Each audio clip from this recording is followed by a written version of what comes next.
সিলেটের গোপালগঞ্জে গণঅভ্যুত্থানের সময় ৬ জন নিহতের ঘটনায় ৬০টি মামলায় শিক্ষক, ব্যবসায়ী, কৃষক সহ অরাজনৈতিক ব্যক্তিদের আসামি করার অভিযোগ উঠেছে। বিষয়টি নিয়ে স্থানীয়দের মধ্যে তীব্র ক্ষোভ দেখা দিয়েছে। পুলিশ বলছে, নিরপরাধ কাউকে হয়রানি করা হবে না। সিলেট থেকে আবু তাহির চৌধুরীর প্রতিবেদন।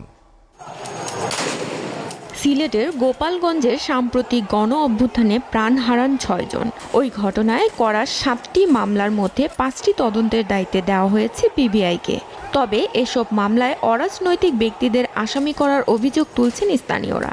বলছেন, মামলায় যাদের আসামি করা হয়েছে তাদের মধ্যে কেউ কেউ শিক্ষক, কেউ কৃষক, আবার কেউ ছোটখাটো ব্যবসায়ী। এই ঘটনায় সাধারণ মানুষের মধ্যে ক্ষোভ বাড়ছে।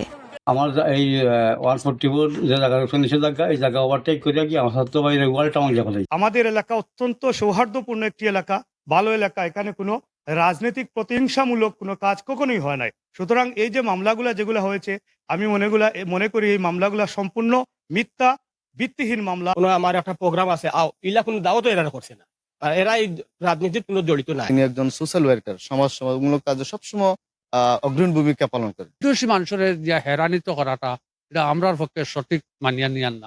অপরাধী নাই, এরা নির্দোষী মানুষের আল্লাহ চাইতো। অত সুজা মানুষ বা ফার্মেসি লইয়া ব্যস্ত, তার সংসারিত লইয়া ব্যস্ত, জীবনে ওইটা রাজনীতি ব্যাপারে কোনো জাত। পুলিশ বলছে, সুষ্ঠু তদন্ত নিশ্চিত করা হবে এবং নিরপরাধ কাউকে হয়রানি করা হবে না। কোনো নিরপরাধ মানুষ যাতে হয়রানির শিকার না হন তা নিশ্চিত করা হবে, জানালেন গোপালগঞ্জ থানার ওসি মুসলিম উদ্দিন। কর্তৃপক্ষ সিদ্ধান্ত হইল যে তদন্তে আমরা সঠিক আমরা তদন্ত সাথে তাদের বিরুদ্ধে আমরা ব্যবস্থা নিব। যারা এই কর্পোরেট সম্পৃক্ত না, তাদের কোনোভাবে কোনো কারণে বা কোনো নেগেটিভ কোনো কিছু করা হবে না। এই মামলাগুলোর তদন্তের স্বচ্ছতা ও সঠিক বিচার নিয়ে সন্দেহ পোষণ করছেন স্থানীয়রা। এদিকে ঘটনায় প্রকৃত দোষীদের দ্রুত গ্রেফতারের দাবি জানিয়েছেন এলাকাবাসী। এসিটিভি নিউজ ডেস্ক।